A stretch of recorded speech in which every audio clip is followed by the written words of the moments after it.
இன்றைக்கி குடும்பம் மொத்தமும் சேர்ந்து நம்ம குலதெய்வம் கோயிலுக்கு தான் போயிருந்தோம். ரொம்ப நாள் ஆச்சு கோயிலுக்கும் போய், குலதெய்வத்தையும் பார்த்து ரொம்ப நாள் ஆச்சுன்னு சொல்லிட்டு கிளம்பி போயிட்டோம். இது என்ன பொருட்கள்னு பார்த்திங்கன்னா, நம்ம தாத்தா வீட்டில் இருந்தார். அவர் இறந்ததுக்கப்புறம் அந்த வீடை யாரும் யூஸ் பண்ணல.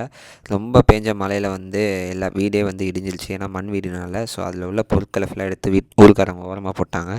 ஸோ அவர் யூஸ் பண்ண ட்ரங்க் பொட்டி, சேரு, பெட்டர் மேட்ச் லைட்டு, இந்த சிமினி விளக்கு, அது இதுன்னு எல்லாமே ஓரமாக கிடந்துச்சு.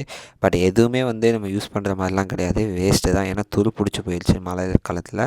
ஸோ அதை அப்படியே ஓரமாக போட்டோம். நம்ம வந்து என்ன பண்ணோம்னா, அதை ஒரு இடைக்கு தான் பேசியிருந்தோம். பட் அந்த டைமில் ஆள் வரல. ஸோ அதனால் அப்படியே இருக்கட்டும்னு விட்டுட்டு நான் எடுத்து போட்டேன்.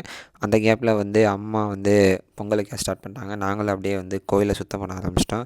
கோயிலை சுத்தம் பண்ணிட்டு பூஜையை போட ஸ்டார்ட் பண்ணியாச்சு. இது எதுக்குன்னா, நம்ம குலதெய்வம் கோயிலுக்கு வந்து எல்லாருமே கண்டிப்பாக போய் தான் ஆகணும்.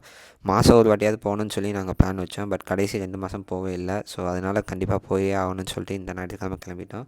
போயிட்டு சாமியை கும்பிட்டோன்னு ஒரு நிம்மதி கிடைச்ச மாதிரி இருந்துச்சு. பட் நிம்மதி கடைசி வரைக்கும் இருக்கணும். வாழ்த்து.